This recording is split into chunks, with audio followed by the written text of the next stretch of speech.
Hey guys, Victor here. As you can see, it's a very interesting position on the board, isn't it? We're gonna look at this. This is my opening. We're gonna look at it in more depth this time. So, instead of Grey moves bishop out, the idea and spirit of this opening is to get the queens dominant in the center of the board. So against the Sicilian con, Red's first move is to go out here, prevent Green's queen from coming out. Green's queen comes out here, well, you're going to kick it off that diagonal so Red can get on it while defending Blue's queen from coming in for the threat. So in this position, after Red goes here, Blue has to address check threat.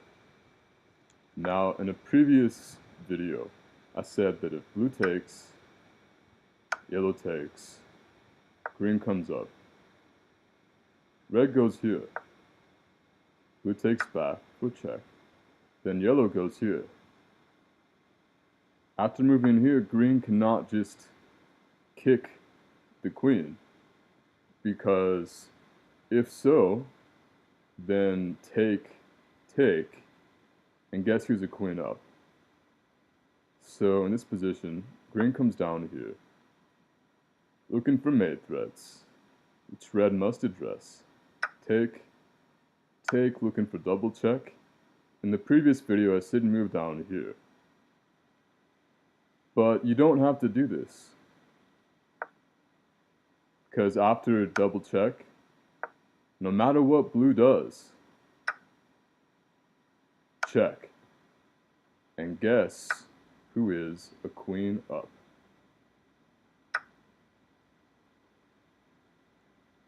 Okay. So that was a mistake I made in a previous video, how to address that. In this opening,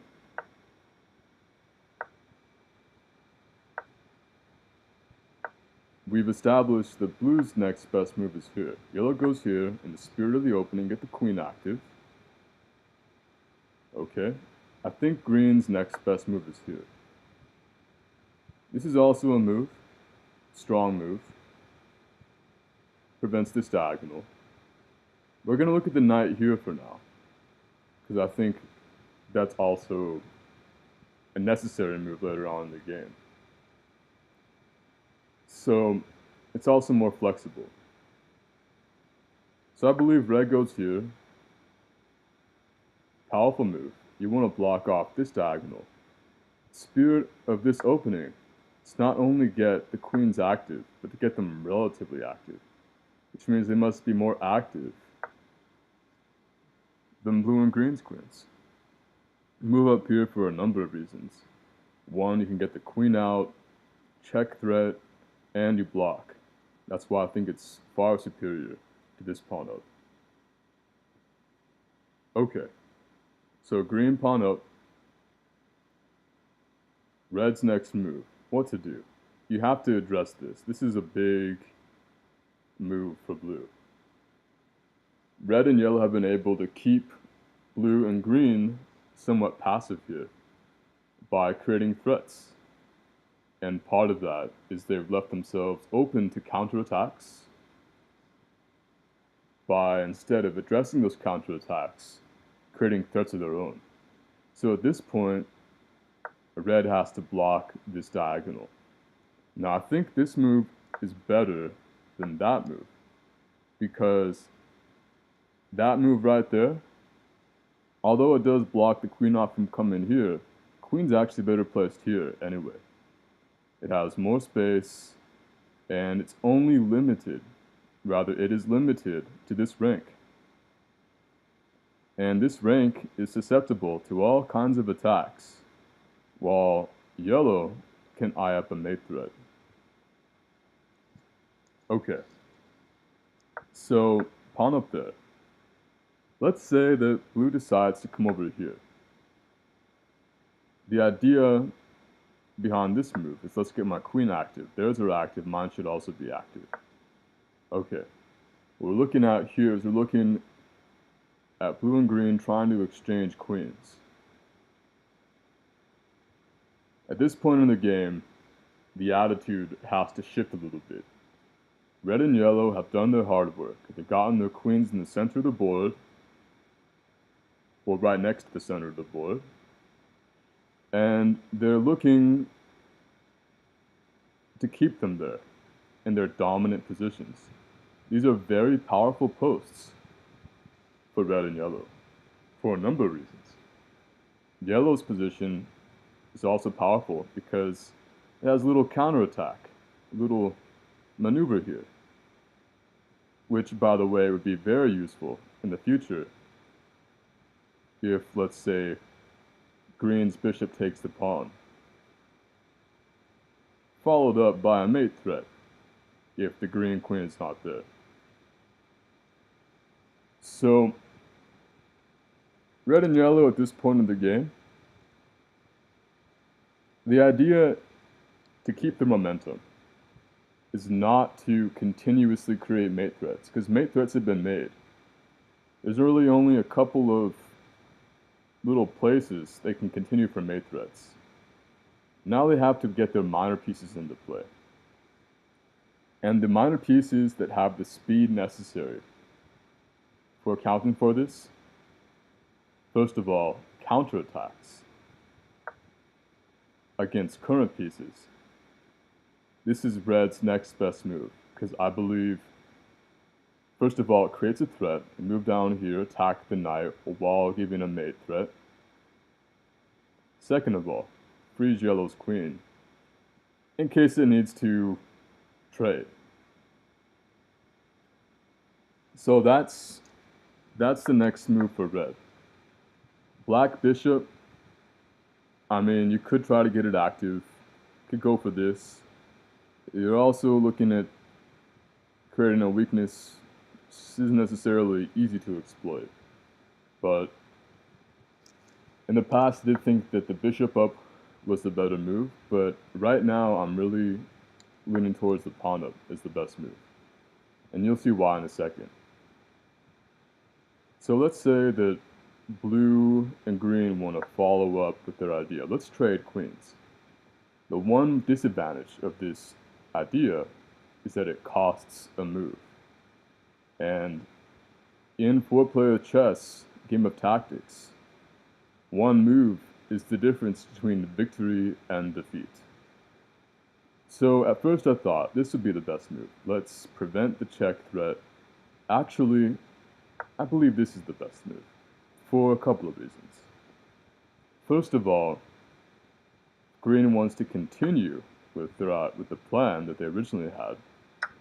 Well, trade off.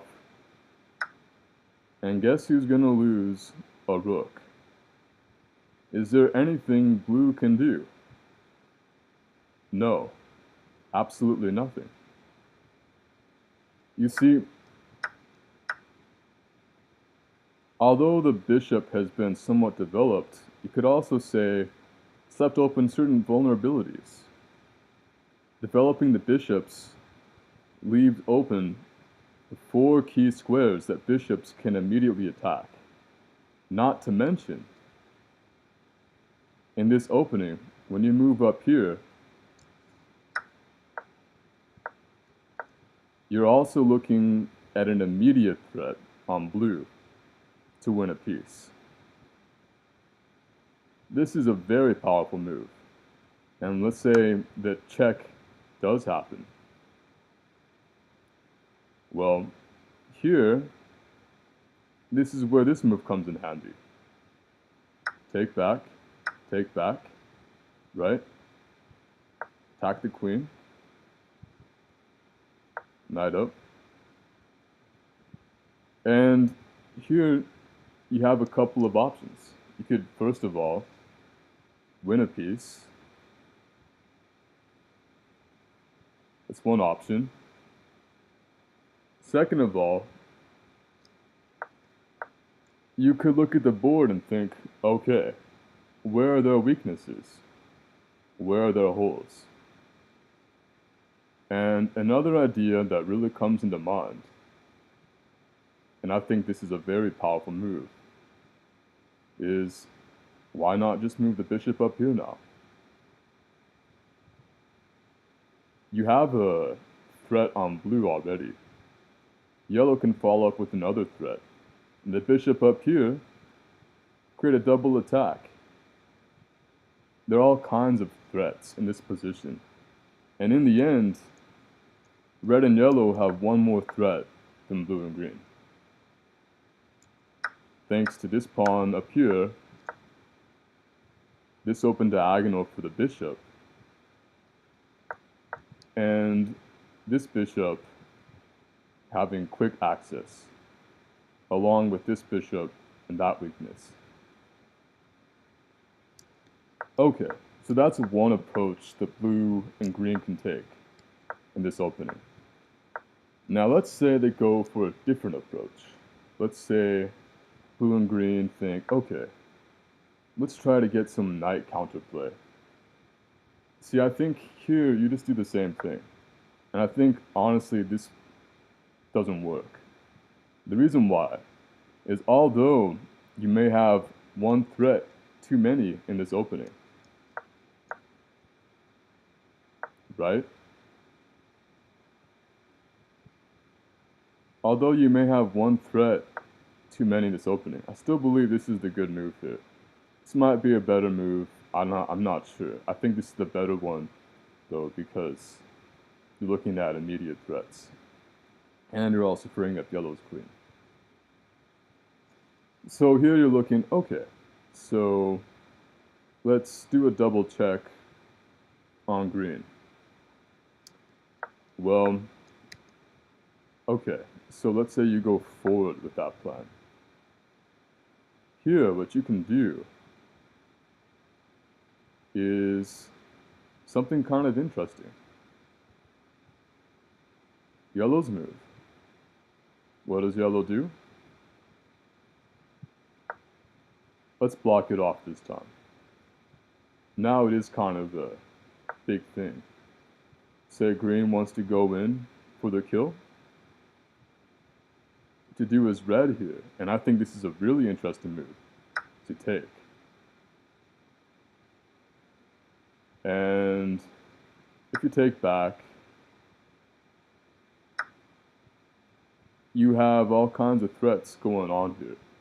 Keep in mind, green cannot counterattack easily because this pawn is now here.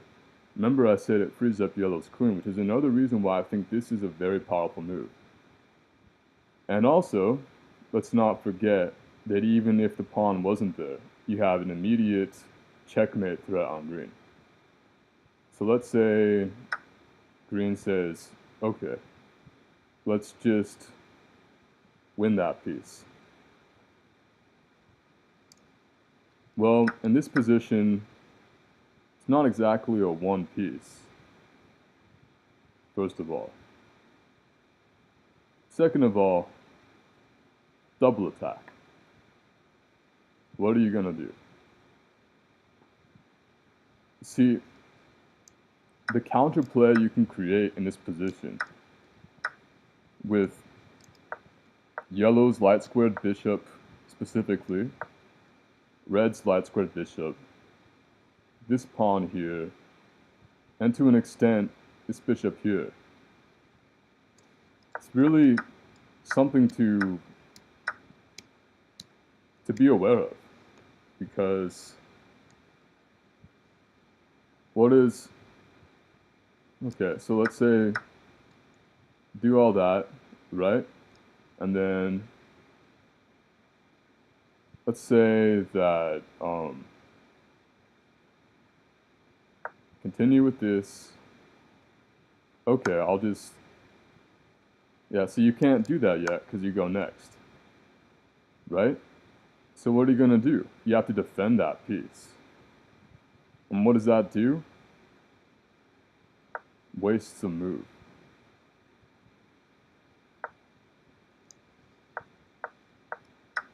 This is a really powerful opening, I think, if played correctly. After establishing pieces in the center of the board, you have to play it cool. You can't just go all in like you have been doing for the first 4 moves of the game. At this point in the game, what you have to do is you have to understand we've already done the hard work. Blue and green's queens, they're boxed in. These knights, maybe they can check us, but they're going to sacrifice their lives for nothing as long as the queens are not active and able to create immediate threats on us. They're 1 move too late. This is, all in all, a very powerful opening. There are a lot of variations to look at, like, let's say, what if you coordinate with this queen before going in, and there are a lot of options to consider. At this point, at this stage in the game, everything becomes a lot more open-ended, and I could go on and on about the possibilities. But I just wanted to share with you what I believe are the key points to keep in mind, the key moves to be aware of when playing this opening as red and yellow, and also as blue and green if you happen to play against this opening, what to be aware of in terms of weaknesses, potential counterattacks. I think Valgyr's opening with the knight up here is much more powerful. Any rate, hope you guys liked this video. If you think I missed anything, feel free to let me know. And catch you next time. Peace out.